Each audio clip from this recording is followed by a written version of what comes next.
All right, guys, welcome to Rue's Crypto Lounge. I know people are starting to join right now, but we do want to get started so we can dive into the project. So, guys, thanks for being part of this DYOR non-financial advice series. We pride ourselves in trying to ask you guys the questions that we know specifically for you guys that have launched already, the investors would like to know, and then for those future investors that want to get to know how this project works, functions. I know you have a lot of utilities that I want to dive into, but first and foremost, where we like to start is we want to hear from you guys as the project devs and owners and leaders of the project. We want to get to know you. We don't want to get to know a fancy white paper and roadmap. And you do have a very nice website and utilities associated with it. But at the end of the day, we need to invest in the leaders of the project and the people that are going to be standing in front and driving it to higher market caps. Because at the end of the day, people want to make money, but the project has to be sturdy and sound, and we want to get to know you guys. So that being said, I'd like to hand it over to you guys. Tell us a little bit about yourselves, the team that you have surrounded yourself with for this project, and then take us up to launch in the project, and we'll go into questions from there. But thanks again for joining, and hand it over to you guys. Awesome. Matt, you want to start? And go Yeah, I'll kick it off and then I'll hand it over to you. Okay. So, or yeah, whatever. Sorry, guys. Name's been Matt or Batman. I've been software developer for about 20 years now. I'm not the contract dev. That was actually David Hunter, and he's been on board with us as an advisor and helping us out with a lot of really cool stuff behind the scenes. He's a great guy. So I'm not the contract dev, I'm not a blockchain dev, but everything else, that's where I come in, whether it be the website, the community, the NFTs, as we're building out different software applications and things like that, that's all stuff that I'm heading up. John and I have known each other for about 10 years now, and we've worked together on quite a few projects. Long story short, we got looped in on a project last December. That one wasn't very successful. We were just helping out bring it to market. We weren't the ones running it. And he and I decided that there was a need in the space for what we wanted to do. So we created Ember Agency, which is an LLC registered out of Wyoming for crypto reasons. And so we have our whole services side, and then we built Ember Token as a product of Ember Agency. We launched about almost a month ago, just shy of a month ago. Did 100x within a week or so, and then settled back down. I think right now we're sitting about an 8x over pre-sale. And yeah, I'll let JR take it from there. Awesome. Thanks, Matt. So as Matt said, we've known each other for a while. He handles kind of all things tech and community focus. My background's actually in brand development, user experience design, UI design, illustration. So anything creative. I've been running creative agencies since I was about 23. I'm now 39, so you can do the math. But I come from an entrepreneurial background, as does Matt. As he said, we've worked on a lot of projects together over the years. Non DeFi projects. Him and I both kind of separately got into DeFi on our own terms, more from the consumer level. Him way before me. He was like mining Bitcoin back in the day when it wasn't worth anything. Whereas, I jumped in more on the interest level, kind of poking around, doing a little bit of day trading, probably 2017, I guess. Long story short, though, I found my passion despite the failed project that we came from.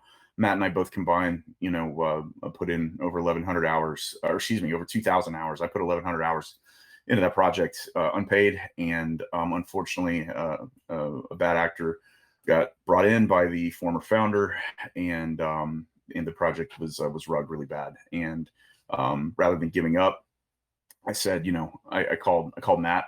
We were in the process of working with our attorney to acquire it and do an asset purchase to get that project and kind of come over and try to do a relaunch. And it was just so much hair in it. It was like, this just doesn't feel good.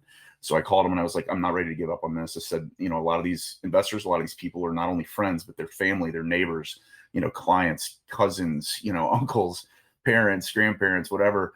And I was like, I'm not ready to give up. So I said, we're going to start an agency. And he was like, what? And I was like, let's do this together. I want you to be my 50-50 partner. We're going to start not just a token, but we're going to start an agency that's going to back that token so we can help other people in the space who have been through really rough experiences. And he said, well, what do you want to do? I said, I want to re-raise that money. He's like, dude, you're talking over $750,000. And I was like, oh, I know, I fully aware. And he was like, I'm in, let's do it. Like, didn't even question. Him and I both, went at it and said, we're going to build a project that'll raise B&B on the side, and help this community recover. And once this one's recovered, we're going to go after and help the next one and the next one and the next one. I think we can all agree that there's a lot of trash in this space. There's a lot of Me Too's. There's a lot of copycats. And more than that, there's a lot of bad actors. And, as boldly as I can say this, we're out to just get rid of that little by little and clean up the garbage, and take the trash out. We do that through good governance and having an actual business model that drives what we do. We have an arsenal of advisors. We have an attorney on retainer that helps, ensure that our contracts are secure, not necessarily our smart contract. That was all handled, as Matt said, through David Hunter of Blockstar. But everything business wise, making sure that our clientele are protected, we're protected, so on and so forth. We have him on retainer as well. And we have economic advisors, risk advisors, and some of these guys are C-level, and it shows. I think the best leaders in the world listen. And that's one thing that, we've learned to do going through this, is not just saying, oh, well, we've been through this once, had a bad run at it, and came at it again. We said, no, we want to launch securely. We want to, launch strong. I don't want to hype this. So I'll kind of jump really quickly into where we came from to kind of where we are now. I was very clear with our community, that many of which came from that last community. And we said, look, this is kind of our ambition. We're going to re-raise this money. And they're like, you're just going to give money away? And I said, yeah. They're like, well, like, just give it away. And I was like, this isn't a refund. This is a totally different company. But I said, yes, we're going to raise this, and we're going to airdrop it back to original holders. And they're like, well, do we have to reinvest it into your new business? And we said, absolutely not. We just want to be a light in the space. We want to do good. And meanwhile, we can help other projects that are either new, struggling, or rugged, or compromised, help rebuild, build stronger brand presence, align themselves with better advisory, stronger security, better contract development, so on and so forth. And throughout doing this, I think, guys like David Hunter and Crypto Stu, who's also on our team that's going to speak today, if that's okay. He's with Block Syndicate. You'll see him in the list here. He came on as our economic advisor because we just value his expertise in the space. We know what we're good at, but it really takes a village of like-minded, but differentiated people that come from different experiences in different levels of that experience, right? Or of their experience, if you will, to come together and build something amazing. We did not hype our token. We did a very intimate pre-sale. We were hoping to raise like 50 grand in a month and a half, just start super low cap, really low key, non-hyped. We ended up raising $120,000, just shy of, in 5 days. And that was unprecedented. It happened so quick that I actually had family and very close family and friends that didn't even get in on pre-sale. We staked it and sat on it. And then once we had contract finalized and audited, we had 2 audits done. We went back and let's got everything set, chose a date. When we launched, we did not market anything. We had organic social media, just kind of telling people about it. And in 2 weeks, we almost 100x'd. While that sounds exciting, it's not what we wanted. We wanted really slow, kind of nominal stair-stepped growth, because as you can imagine, in a bear market, when everything else is red and we're this kind of like green line going up, we attracted a lot of attention. A lot of those people just kind of wrote it up and took the profits and came back down to about a 3.8 or about $4 million floor, which was still about 18x from launch, which we were really, really proud of. And now we're finally starting to grow from there. So I know I don't mean to be long-winded, but that's really kind of where we've come from, why we're doing it, and where we're at the current moment. If Stu, you want to speak to that at all, feel free. Absolutely. Thanks, John. So I'm Crypto Stu. Founded Block Syndicate late 2021. And primarily what we do is help individuals and corporations navigate investment into DeFi, how to leverage safely and securely. One, getting funds into DeFi, where to not necessarily where to invest, but how to invest and where to do it safely. So that's really where the relationship came about with myself and John and Matt. Really from my standpoint of how to launch successfully, safely, kind of not the roadmap steps, but the technical things that we really need to cover there to be able to have a successful launch. And I think it really goes to show the Matt and John, the kind of the community that was really itching for a safe token. So that's where I come in. Kind of, I know we'll touch on some of the ecosystem and mechanics and things like that, but that's my largest role is dealing with kind of a little bit more of the technicals on the back end there to support the team. So as John mentioned, going almost 100x post launch, and you see in the chart a giant correction, but that's, at the end of the day, you're in that 75-80% correction, which is not, I don't want to say fairly standard, but this is not out of the ordinary by any means for anything launch and post launch. So then we really get into, again, building the bear and going forward there. So that's really have been my role, and I know I'll touch on a couple of the technical things as they come up. But yeah, the phase one initial goal was give a community a safe coin and a safe space to be in investment wise.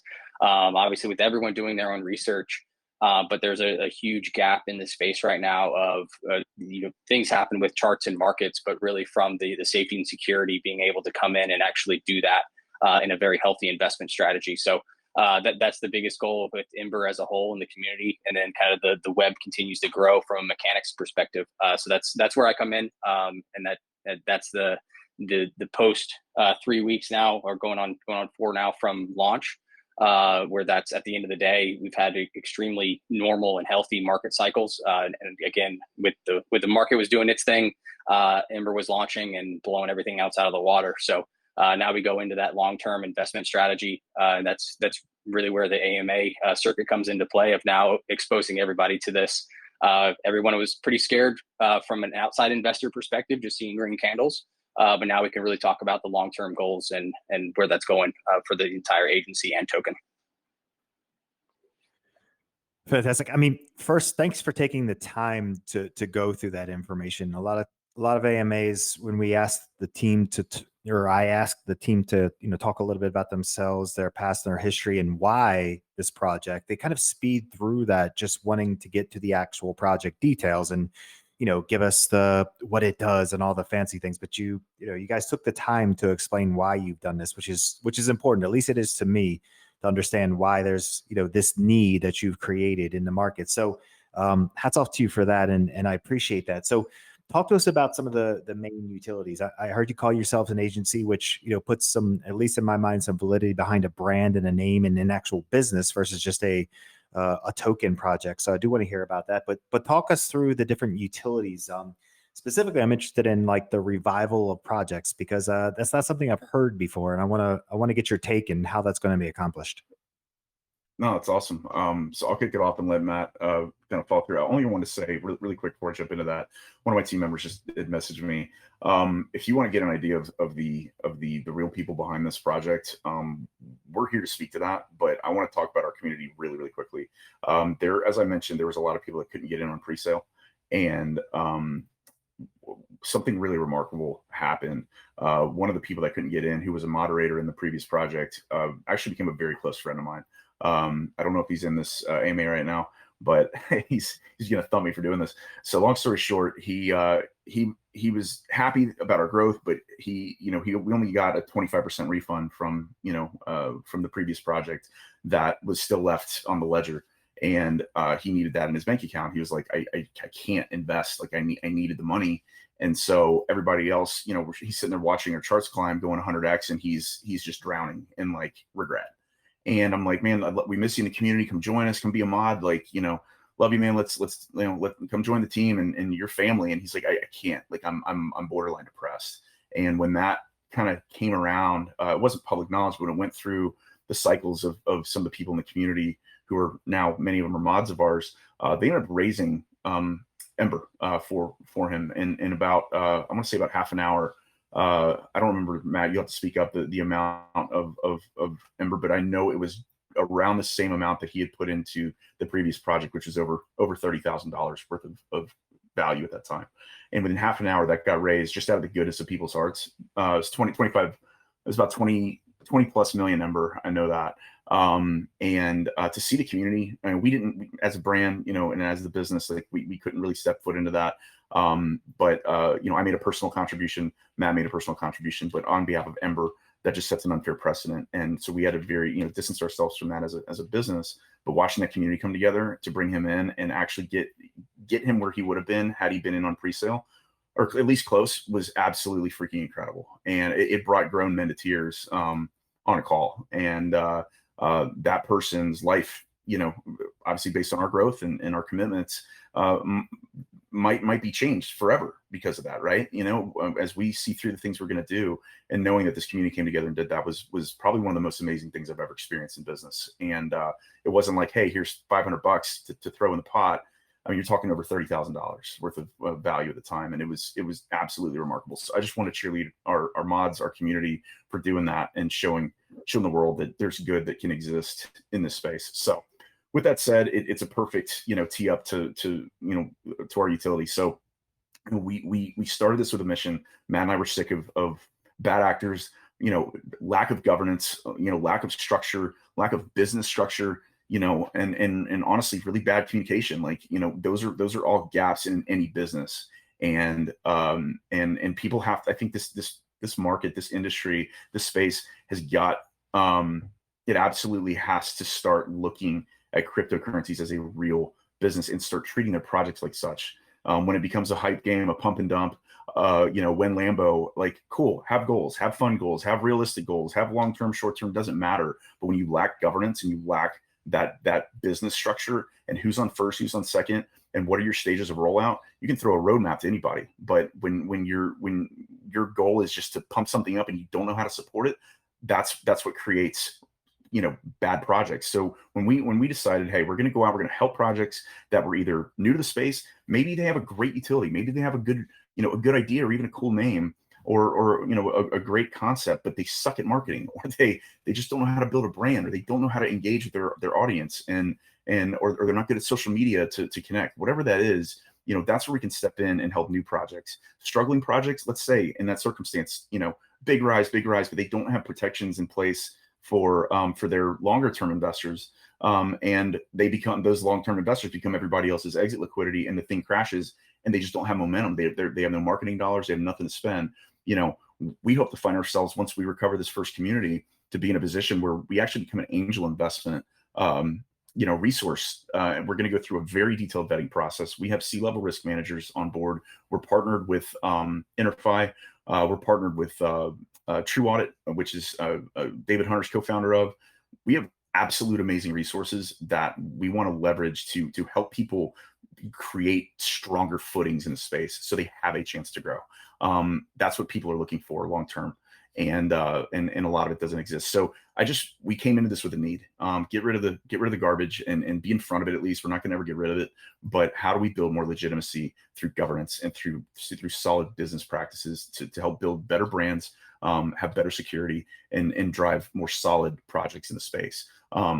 Through that, it helps us introduce our audience and our holders, our investors, to the projects we work with. Perfect example, when we first started, was Beast Protocol. Chris Imbrato, who's the CEO of that, we got referred to. He's like, dude, I need a brand, marketing, website. Like, I need everything. We're launching, you know, Q4 this year.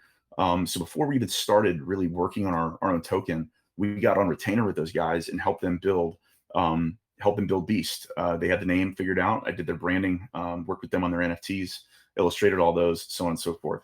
And it was great to see, you know, the reception, you know, of our ideals and our mission, but also being able to listen to kind of what their vision and what their ambitions were, and then say, hey, how do we bring these to life? And if you guys are interested, just go in Telegram and look up Beast Protocol. They're great friends. They're actually, Chris is on our advisory board along with AJ and Paul, who are also from BD Capital. So again, back to the utility, aligning with good people and like-minded people like those guys, and like, you know, Crypto Stu and David. We want to not just help ourselves, but we want to help other projects in the space, and bring real value to them through our talents, our experience in the consulting, brand, web, digital, you know, experience industry, and meanwhile, leverage our product to also bring relief to struggling or hacked or rug projects. We're not going to take on everything. We're going to, again, go through a very detailed vetting process, but I think that's really important. You know what I mean? I think it's important to look and analyze, why was this rugged? Is that bad actor still there? If they're not, how do we ensure they don't get back in? Like, guiding people through this, that's what we're here to do. So that's one part of our kind of core at the heart utility. We have others that we've built, and actually others that we're in the process of building right now that I think Matt could speak to. But yeah, that matter of the heart of security and structure and governance is really what drove us into the space. I mean, I think it goes without saying that, a project is only good as its community. I mean, at the end of the day, you can hold AMAs in every Telegram lounge, but to have a solid community that's willing to speak on your behalf, to go out and, as you say, talk to their mothers, their brothers, their sisters, or cousins about a project.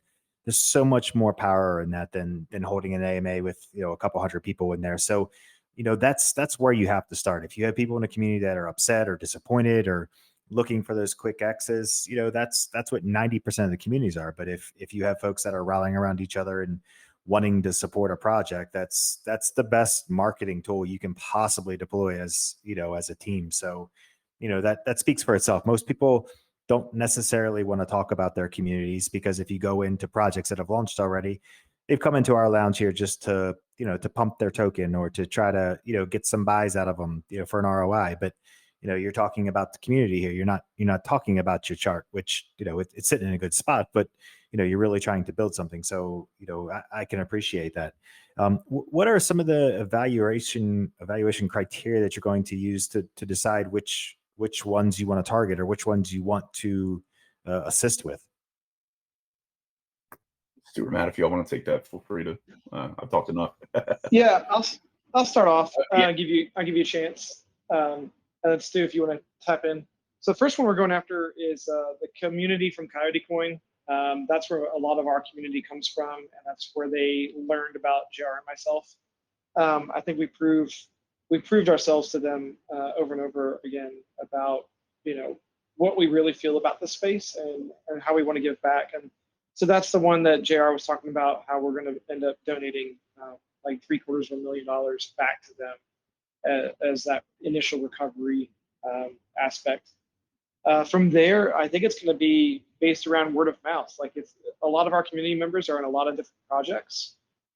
So, if something comes along where maybe they had an issue on launch, maybe they need some help with marketing, or they need a new website, or they want to build out a new NFT set, whatever their goals are that they might not be the best equipped to handle, that's where we want to be able to come in and help out. And, there will be a big vetting process, but, primarily JR and I we want to offer our services, and not like your typical marketing shill proposal services, but like legitimate building out a brand and a website and an online presence and helping structure a community and that whole aspect of it.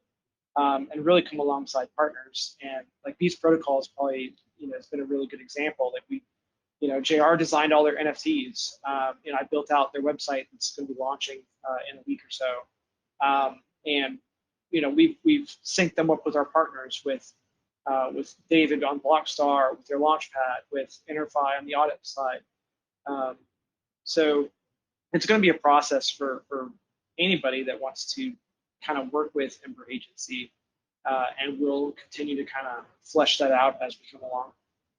Stu, I'll give it to you. Yeah, absolutely. And so I actually know, actually through some of the conversations that we've been able to have, we've actually been introduced to a couple of other, I don't want to say betting services, but a couple of other projects that some of their key utilities, they come around. Not necessarily betting is probably a strong word to use, but a little bit more of the background research and things like that. And from my perspective, it's a pretty exciting area, because depending on what the projects need, and kind of the reason for fail, sometimes that's a contract rewrite, and strong community contract rewrite, branding. That's really the biggest utility from the agency. to be able to look at that from a real world perspective of not just DeFi. Basically looking at that if that was a failed company in the real world, trying to really equate the vetting process to what are the gaps from a business operational perspective. Is that a cash flow issue? Is that a technicals issue? Is that a governance, branding, what have you there? So those are really the kind of the key areas to be able to plug Ember Agency into. And that really then dictates how the agency is able to support the community, and whether that's a relaunch or I'll say a struggling project post launch.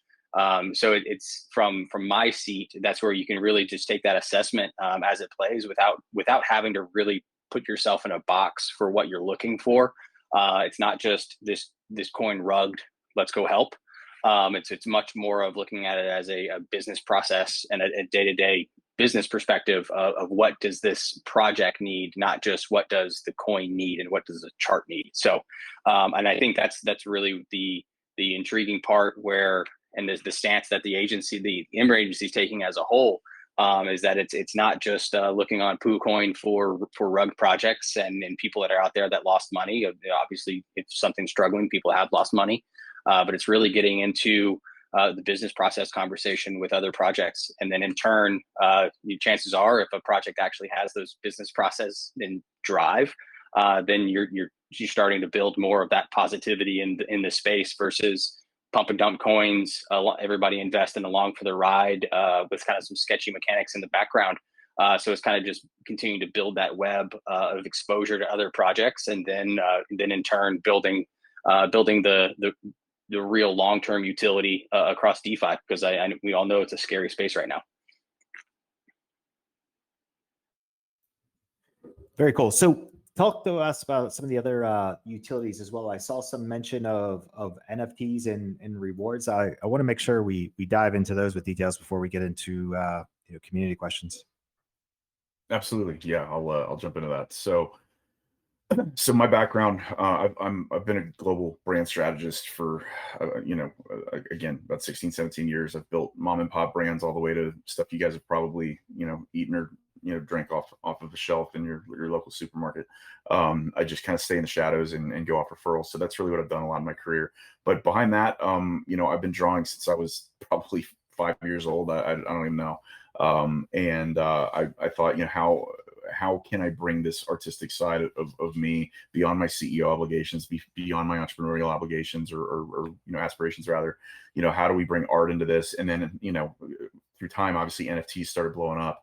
And while it was getting exciting, it was like, it's just a bubble. Like, you're looking at the prices of some of these, and you're like, what are you getting other than clout? And it's like how this is going to pop. Like, people are going to want real value from these. And when Matt and I talked, I was like, look, and Stu really was the one that drove the concept behind our model. And I give him the credit on that. But when we went into it, we said, look, let me start hand making some of these. So our utilities are available on Blockstar. I'm sure somebody can put that in chat, both on our channel or here in the lounge. I've handmade every single one, which are our level 3s. We have 3 levels that we're going to be doing. I'm actually just finished a big push for the level 1s that we're fixing to publish out as well. The concept was to build a reward pool that's separate from our token reflections. That reward pool is fueled by donations that I make as the artist. So when we get paid for the NFT for our first 30 days after launch, which is coming up soon, I'm donating 20% into the pool. The 30 to 60 days, I'm donating 30%, 60 to 90, 40, and I might cap it at 50 after our 4th month. And so basically, cutting me as an artist and the money that I'm making, that's how I feed my wife and kids and put food on the table. But I'm in a position where we can reinvest that back in the community, because we're not solely relying on the growth of the token to survive. I'm 100% in this. I've actually in the process of rolling my other business up, and so is Matt, into this company to give it my 100% focus. And so with that said, we have other routes for revenue, and that's done through our agency services, as I mentioned. As far as utility goes, yes, we are contributing a percentage of each NFT that's sold back in, but it's also fed through corporate donations. The cool thing about our project and it's very thorough in our white paper. And it's another piece of our utility is the term actually coined called our consultonomics. So we actually take agency revenue and we take 75% of that to go into our operational wallet that helps cover expenses and team and all the boring business stuff. 25% of that actually gets mixed between corporate buybacks of our own token to help create buy pressure and liquidity, and then also contributions into that reward pool. So you're based on it being the value of the token, or excuse me, of the NFTs that you invest in, you own kind of that percentage, quote unquote, of the reward pool. So it's purely driven by the growth of the coin, but also the growth of the agency. So that's just one of our that's kind of our second way that we reward holders. Obviously our 4% reflections, which we'll get into our tokenomics in a second, I'm sure. We have 4% reflections coming off of our product, and then we have contributions into a reward pool specific for level 2 and level 3 NFT holders. Outside of that, the third piece that we're working on is a future utility, which is to create experience NFTs, and those experience NFTs are real world value. That's really driven by a lot of passions. Stu can speak to kind of what his involvement is going to be in that through his company. Again, it's helping us kind of spread the word of our partners and being able to invest in something that's actually giving you real world tangible value. So we have some that Block Syndicate's going to be able to have in our ecosystem, but we also have some really good ties into physical kind of behind the wheel, quote unquote, opportunities. In fact, our biggest push lately has been through a buddy of mine who's a professional race car driver, and he's crypto centric, and he's been wanting to really push this into motorsports and create experience. He's also a driving instructor. So we said, hey, why don't we, talk about doing experience NFTs where when somebody buys that, it's their tickets, all expenses paid, pass, they get a swag pack, they get, basically whatever, whether it's a private driving, instruction event, or they're on the sidelines or they're behind the wheel. That's what we're actually working towards as just a real world utility. Whereas the experience NFTs with somebody like Block Syndicate through Stu's company is a way not to spend your money, but actually a way to invest it for a longer term. So that way we're kind of hitting both markets.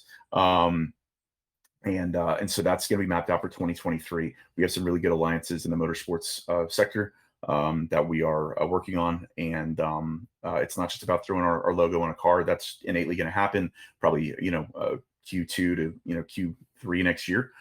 Based on the route that we're headed. But there's a lot of utility between now and then where we can actually really connect with our audience and create opportunities for them to see their crypto come to life.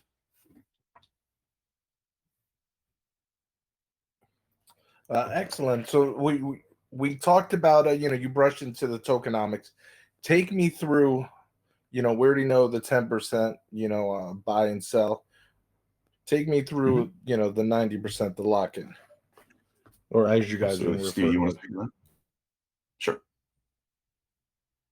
Stu, you want to speak to that? Sorry, are you referring? Yeah, sorry. Are you referring to the 90% on the token side, or from the NFT rewards? The token side.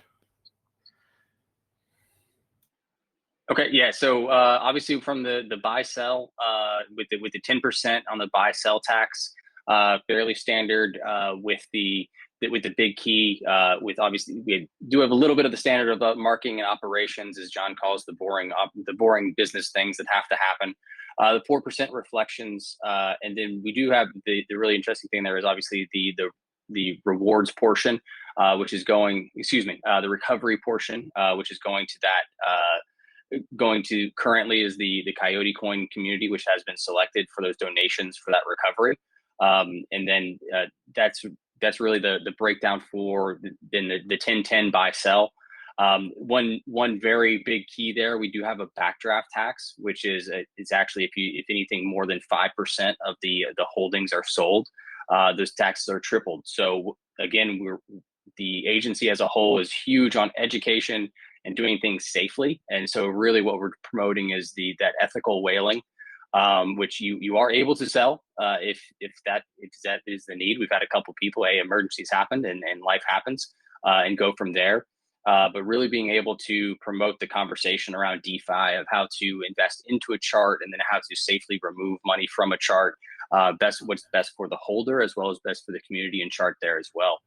So it's a big key. I know that's Stu. Yeah, go ahead. Sorry to break in. Is that through the total or one transaction for that, the 3x? It's a rolling 24-hour period. Okay, so you can somebody can't have be multiple sneaky cells. and sell little. Okay, no, that's smart. Correct. It's a rolling 24-hour watch over a single wallet. So if they were doing 1% every couple of hours, they can get away with that, and that's totally fine. That's healthy. That's the way you're supposed to take profits on the charts. But as soon as I hit that 6%, that last 1% sell would then hit that backdraft tax. And also, if you're trying to be really sneaky, if you sold 1%, 2%, then sent something to new wallets, that is tracked for that 24-hour period, gets rolled up into one total there. So we've been able to track that. And at the end of the day, it's really just pushing the ethical whaling and how to get money in and out of the chart. So there's that 24-hour rolling. That's really what we're trying to promote. It's not locking people onto the chart. It's we're 20x from launch, and so how do you do that safely and in a healthy way, getting it off of the chart? So we have a lot of great people, a lot of smart people in the community talking through that. I know that's what my firm does as a whole, kind of from the mechanics of how to get funds in and out of things, because at the end of the day, DeFi charts are DeFi charts, and sometimes it is tough to get a large sum of money off of an exchange coin. So that's what we're working through, and that's really that long-term education perspective. And I would tie that directly into what John is talking about, real world NFTs. Block Syndicate as a whole, we do roadmap services, and so that's going to be a large part of that. We're going to have some giveaways there and kind of some smaller inner circle. I talk pretty openly in chat about how to do that, but we're also going to be bringing some very directed one-on-one or one to small group kind of conversations for how to go about this whole DeFi thing as safe as possible, while still exposing yourself to those possible huge upsides there. So that's a big key from the tax perspective. And people have come in and not done their research, and then come back and ask why and say, man, that's page 5 on the white paper. That's a whole slide on the backdraft. So the taxes are fairly standard in this space. There's nothing that's really, I'll say abnormal, from the taxes other than that, outside of backdraft. It's a pretty standard 10 up, 10 down. And then after that, the 90% that goes direct into holdings, and then your 4% reflections are fed out. Currently, that's manual to save on gas fees. So we go in and we do that manual. That's been about once a day, once every other or 36 hours, and then we go into standard DeFi holders. Yeah, just to add to that real quick, some of the team was pinging up. So David, when he wrote our contract, it's actually a really, really intricate contract. It's honestly, it's forward thinking in many ways. One way is that for us to build, the 2% that goes into marketing, the 2% that we set aside for our recovery fund, we have 1% going to our advisory and legal, and then 1% for future liquidity outside of the reflections. That obviously makes up the 10%, but the 2% that's raised, or I guess really the 6% that's raised, that's all raised in BNB. And it's essentially scraped before it even hits the chart. I'll let Stu kind of speak to it a little more eloquently than I will, but that was by design. Yeah, absolutely. So that is one key thing, and I know, sorry, we've been staring at that for a couple of months now, so I kind of pass over one of the big technical aspects. So a lot of, especially from coins that have reflection coins, a lot of times what you'll see is it's actually scraping from the post sell or buy and then forcing a sell on the chart. And so the Ember mechanics is actually pulling through the sell router. The contract is calling an external sell router. And then it's actually then storing that BNB. So on a buy, the BNB is taken before the Ember transaction. On a sell, it's taken after the Ember transaction and pulling BNB. So what we're doing for all of our rewards, we are not putting that sell pressure onto the chart. So it's all taken either before the Ember or after the Ember. So it's in BNB directly. So then we can store it in BNB, which then forces buybacks, or the reflections wallet is actually holding BNB, and when that hits over 1 BNB in volume, then in value, it actually then triggers a buy on the chart.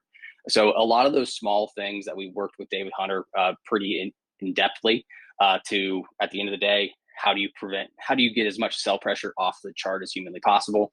And that was one of the largest technical structures there to make sure that we can get away from, because you do see a lot of those reflection tokens or tax tokens are actually selling their own coin and then pulling those funds. So that do want to call that out as a whole. So that's definitely a huge aspect from the structure of the contract. Okay, makes sense. Can I go back just a little on the NFTs? Why the different pricing? Because the level 3s is what we started with. I wanted to make one-of-a-kind pieces for people. I've been an artist for a long time, and while some know me as a CEO, some know me as an entrepreneur, many others kind of know me as a designer. And so I wanted to harness that talent and create one-of-a-kind pieces. That list was driven by that I'm working from. Making these 150 was driven by the community, driven by myself, obviously, and even my 12-year-old twin girls. So they came up with a lot of fun ideas on how to create different compositions of our Ember brand mark in really fun ways. And so you can see a lot of the profile pictures in the chat here. Have our brand mark with a lot of different colors, and those are all handmade. So because the amount of time I put into them, each one takes anywhere from 3 to 15 hours to make, because it's all done by hand. There's no 3D rendering, there's no photoshopping. It's all drawn with an iPad. So those being more premium get you the premium access to the reward pool. The level 1 and level 2s, I'm actually just about wrapped up at the level 1s, are all based on a character that we came up with. His name's Ember. It's a little bit more family friendly. He's kind of this cute, sort of mischievous Sour Patch Kids type of character. And he's got a little bit of an attitude, so we wanted some kind of Shrek level humor to attract the adults while not being, offending, grandma and grandpa. And so we said, hey, let's come up with one that can be auto generated, that I'm not having to draw by hand. I did come up with the illustration. It's vectorized. We have our own algorithm to go through and randomize these with different expressions, colors, backgrounds, so on and so forth, like you guys are used to seeing in the space. That'll at least allow people a chance to have it, but it's going to be at a very affordable price. We're putting those level 1s at like a $25 to $75 range, maybe upwards of $100 for some of them. And that way people can understand the value of getting it. That does not get you access to our reward pool just due to the price. A price point would be fair to the people investing a lot more money in the level 2s and level 3s. But what it does give you access to is going to be our Spark lottery, excuse me. And we're gonna hold that lottery. That lottery is going to be contributed separate by our team through corporate contributions from the agency and the product, the same way that the reward pool is for the NFTs. And we'll do that lottery probably annually. We haven't fully set a time frame, but that would only be eligible for the level 1s to be fair to them too. Smaller upfront investment, but also a more tailored reward to them. The level 2s are also going to be digitally rendered. They're Ember, but they're like Ember and Friends. I'm an 80s baby. I grew up on Gumby, so I thought it'd be kind of funny to do experiences where you have this hot little Ember that's sitting around his friends, and they're all melting around him and stuff. So it's going to be kind of tongue-in-cheek humor. It's going to be a series of different situations or experiences or circumstances that Ember finds himself in, and think almost more along the lines of a comic strip. So a little bit more time in them, but not near the level of time that it takes to produce the one-off 150 pieces that we're doing. So I hope that helps explain kind of why we structured it. We just want to give everybody a chance to see the benefit of getting a custom piece of art, or at least getting a custom rendered art, but also having some utility behind it at different price points. Okay. And I was saying more about the range, but like as one says 0.1, says one says from 0.1 to 0.5 for like level 1. Do you have like a set amount of each, or it's kind of like how much time put in is how much? Hey, sorry, John, I'll jump in on that. So I think what we're doing for the different levels, there's giving some range, because whether those are going to have any additional utility attached, as well as giving John, the creative drawer that he is, the flexibility to because I know that John and Matt have been working on some of the auto-generated as well, utilizing John's work. So there will be some of the standard and then that little bit more custom, but still in that range, especially for the level twos, especially. And then to John's point, the price point, whether that was 0.1 or 0.5 or 12, the amount spent on that NFT. So there's a bit of a range there to then feed the allocations that you're purchasing into the rewards pool as well. So that's how that's direct. The actual utility is a sliding scale with the value as well. So a lot of it goes into how much time he's putting into it. But we wanted to have that structure. So when John goes on vacation and still works, and he's spending 12 hours on an NFT, we're able to then adjust that sliding scale a little bit as well, whether that was a level 2, level 3, or level 1. Oh no, I get that part. Yep. I'm just thinking, so like let's say, okay, is there a max for how many NFTs you could have in a wallet? Max in a wallet? No, there's no max. Okay, so let's say you're doing the lottery for level 1. What happens if I just buy all the 0.1s? And yeah, I mean, you could definitely do that, but there's going to be thousands of them. So no, I get that, but then because with the 0.5s, are they worth more for the lottery, or no? Is it all the level ones? All of the level 1s are just one lottery ticket. It's not until you get into level 2s and level 3s that you get access to the rewards pool. All right, so if it's a 0.1 or it's a 0.5. For the level 1, based on your personal preference for level 1s. Yeah, some are going to have like extra little details, which I get to reveal to the team tonight. I just spent half my day getting all the exports ready to work with Matt and generate all these before the week's out. And some of them do have some extra characteristics to them that are more one-off. And like for instance, we have MB holding a backdraft sign, and we're only going to make 5 of those. And so because there's no expression, because you're actually looking at his backside, and he's got kind of a peace symbol with the with the backdraft banner, and he's got a fart coming out of him, right? So it's like it's meant to be kind of playful, but we're only doing 5 of those because we're only changing the color 5 different instances. And so people that may say, hey, I want one of those, even though the rarity is still a level 1, it's more of a I just want to have it because I want it, and I'm willing to spend a little bit more for it. Otherwise it'll it'll just sit there. But they all do give you the same level in the NF1 lottery. Yeah, I was just making sure, because what I tell people is I'm a nice person, but there's a scumbag deep inside of me that's like, oh, if I buy all the 0.1s, I have more of a chance, Exactly. But absolutely. All right, and then you'll have your level 2s and your level 3s that get thrown in. The level 3s, is that kind of like what we see with the Ember, the Ember symbol, where it's done in different ways? Yes, that's correct. And those, as you said, are all priced.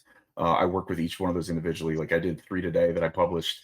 We did a chocolate chip cookie that I drew. I did a leopard and a cheetah. The chocolate chip cookie and the leopard were took a little bit less time. I didn't have as much detail, but the cheetah, I just kind of got into the zone, and that was a little bit more expensive. So I do price them based on how much time I put into them, and they're very high resolution, so you can go in and zoom on them pretty good and see the level of detail that's put into them. And then also it gives a bit of rarity, and then on that block, that Blockstar site, you'll be able to resell if you'd like. Correct. That's okay. Right. No, I mean, looking at that one cheetah one, I was like, in my mind, my cynical mind, I'm thinking like, oh, you took a cheetah but seeing the picture, I mean, not the picture, but the video of it, step by step, I was like, wow, it was impressive. Yeah, I just to be super clear, I'm not using any photos. I am like every texture, every pattern you see is all hand drawn. In fact, I post time lapses in in our Ember token chat, not necessarily as proof, but but to show the community, that each one of these are made by hand. So while we do publish the final product as the level 3 NFT, oftentimes I'll share the time lapse video of me making them. So if you guys want to scroll back, I think there's a couple that might be pinned in our main chat. You're welcome to go back and watch those. Yeah, and to be honest, I'm a big YouTube and social media guy. Do you have like a channel, or something that you could post? I mean, I'm sure you're not going to take a video of every one, but some of the more impressive ones. So it kind of brings maybe a different eyes to the project, and maybe might not go into the token side, but the NFT side, even if it's just purely for the artistic value, they Sure. would be like, oh, what's this? And then they look at the NFT, and then it brings them to the token. Absolutely. Yeah. We talked about what platform we want to push that on. We are on YouTube, but being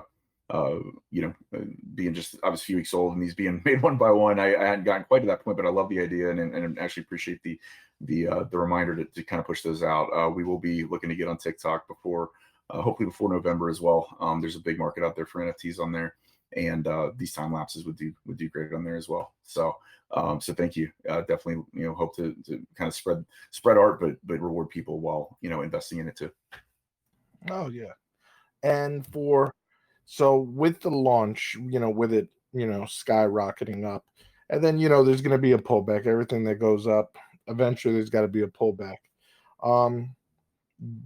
With your community being so vocal, where do you see the project being in a month? I know that I mean, it's great to have a huge shoot up, but I'm sure you were like, oh well, I wanted stairs, and we got a shot up right away. Do you feel like now you're trying to make the stairs, the stairway to heaven, or like what would you be happy with? Would you be happy with a rocket up, rocket down, or have you is it even a concern? I'll start and I'll let Stu take off since he's our chart expert. Since the beginning, we wanted a slow, steady growth. We did not want anything parabolic. And really the reason it shot up so fast and shot back down so fast was there's a couple whales having fun, almost like a bidding war, making it go up. And then I think there was a couple people that were like, hey, thanks for the profits, like dumped on the way down. But the rest of the community is, we have like 90% people holding strong. We've implemented staking where people can do like a 50-50. I mean, they could stake everything, but we've suggested they stake 50% for 6 months and leave the other 50% out for reflections. But I mean, honestly, man, from here forward, we want this slow, steady growth upward. We don't want any giant, spikes up. I mean, if somebody wants to come and dump money in, like whatever, but we don't want them to be somebody else's exit liquidity. You know what I mean? So like, we'd rather work really methodically about pushing marketing, being steady over time. We've committed to doing 1 AMA a week. Anytime that we get a chance to speak out on something else, we do that. We're starting to do more in-person marketing. Like we're doing a local meetup event here Metro Atlanta, where we live, in a couple of weeks from now. And anybody that lives in the area is welcome to come in. We've got team members coming in from Tennessee and a few other spots. JR touched a little bit on the Ember Motorsports we're starting off. So like our first experience NFT that's going to be probably based around, there's a racetrack nearby here, and they have karting, and then they also have like Porsche experience that we could do. So we'll probably do our first experience NFT as a karting event where anybody can buy, and maybe we limit to top 10 people that can buy one of those, and they can have fun. So we're trying to like kind of bridge the gap between the real world and blockchain, and not just try and hit the same people that are already in crypto over and over and over again that have been around. Like we want those people, but we also want to go to the local businesses, build up partnerships with local breweries about doing beer line NFTs, or the racetrack and having experience NFTs, or maybe there's this new company and they're writing up something that would make a lot of sense to have a contract on blockchain, and we can help them bridge that gap. So all of that kind of ties into this slow, steady growth over time. And also what JR mentioned is he and I are going to be rolling our side businesses into Ember, which is going to really bolster up that agency side. Between the two of us, we've got over 500 clients from the past 20 years we've been around. So it's just really growing this over time. This is something we see. We're not thinking like months down the road. We're thinking like 5-10 years down the road. Where do we want this thing to be? So that's just my take on that. And then Stu, if you want to speak to the chart side, I know you're the chart wizard. Yeah, absolutely. It was interesting. Obviously, I had some late nights with David Hunter that I don't care to share the contents of, on one-on-one DCs all night, kind of post-launch there. But it was honestly, it was a great problem to have with the lack of sales on the way up and the amount of money coming in, which is fantastic to watch. And we have been actually layering in LP along the way. Which was one of the big keys to trying to add stability and wait for anything that came back with then additional liquidity going in. And I think now it really turns into, had a great run up, obviously had a correction, which whatever the scale of the run up is, you're going to have a fairly equivalent correction at some point. And now it gets into the real world building and then building those stair steps. And I know John touched on it with very little marketing pre-launch. We were kind of not waiting for a correction, but waiting for the dust to settle, 2 weeks to a month post-launch to then really get into real world marketing and plans going forward there. So then it really turns into now the chart has that longevity view. No one's ever going to hate giant spikes.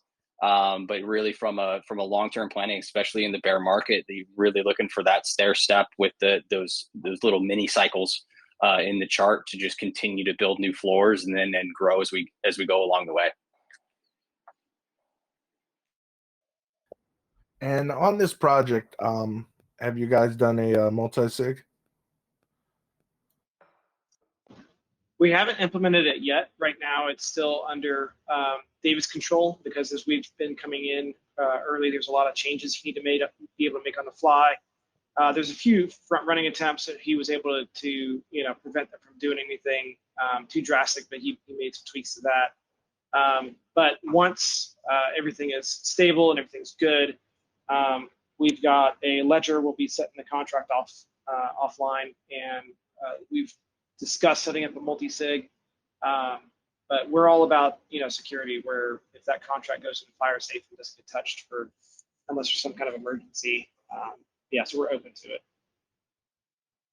Okay, yeah, especially coming from, how you guys kind of met on that one project, it just gives it another layer of, protection.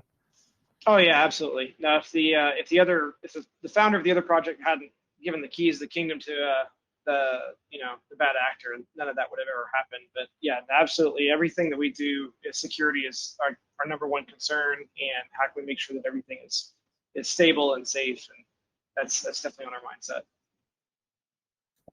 All right, as we wrap up, is there anything that you feel that you wanted to quickly go over that we haven't touched upon yet in the AMA? Yeah, just real quick, I want to point out that a lot of listings and other charts and bots tie into PancakeSwap just because that's kind of de facto. But we do not use PancakeSwap. So if you look at a chart over there, it's going to look like a rug. It's going to look complete trash. You can thank one of our ex-community members that felt like he was helping by putting $25 in liquidity. Little did he didn't understand that, doing so, that means that now you put one BNB and you get 4 Ember tokens, which is complete crap. So that really screwed up all of that aspect. So for buying, you can only buy it on EmberSwap or Blockstar. And our chart on Bogged Finance, I linked it earlier. That one is actually very accurate. I think the one on Dex was accurate too. But I would say just kind of be aware when you're looking at the charts that you're looking at the right one. And if you're going to go buy, make sure you're buying at the right spot. That's just that's my 2 cents of things I wanted to throw out there before we signed off. And just to add to that, I know it's going to raise some eyebrows about not being on PCs. I said early in the chat that, or in the AMA, that I think the best leaders also listen. We're blessed to have David Hunter be on our advisory board. David's been in space for a very long time. He's a very successful contract developer. He's creating things that are so far forward. It actually kind of blew my mind from a user experience standpoint. And we kind of get some access to that just given our relationship, which we're thankful for, to give him some feedback and user testing and stuff like that, beta testing. Long story short, David has injected a lot of wisdom into our decision making to help guide us, but also being respectful that this is our project and there's certain things that we're going to choose to do, and there are certain things that we're going to listen and say, hey, you're the one with the experience here. You're the one that's done this dozens of times. We're going to follow your lead, and that's why he is in the position he's in on our board.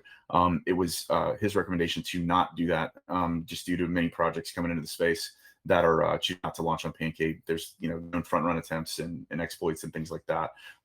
So obviously that may not appeal to everybody, but frankly, we our number one commitment was making sure we launched securely, and we had some exploits happen on the or at least had a rough run, I'll say, using PCS with the first project, and that was for other reasons.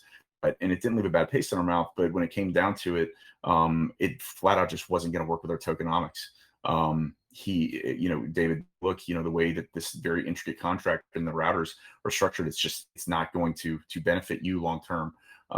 And therefore the taxes would be higher if we ever did decide to go on there, due to that. And there's a lot of reasons behind it that David implemented. So again, I know that's pretty non-standard, but we're also pretty non-standard, and we're okay with that. We like doing things differently, and we like doing things that we know are going to be secure and that we have governance over.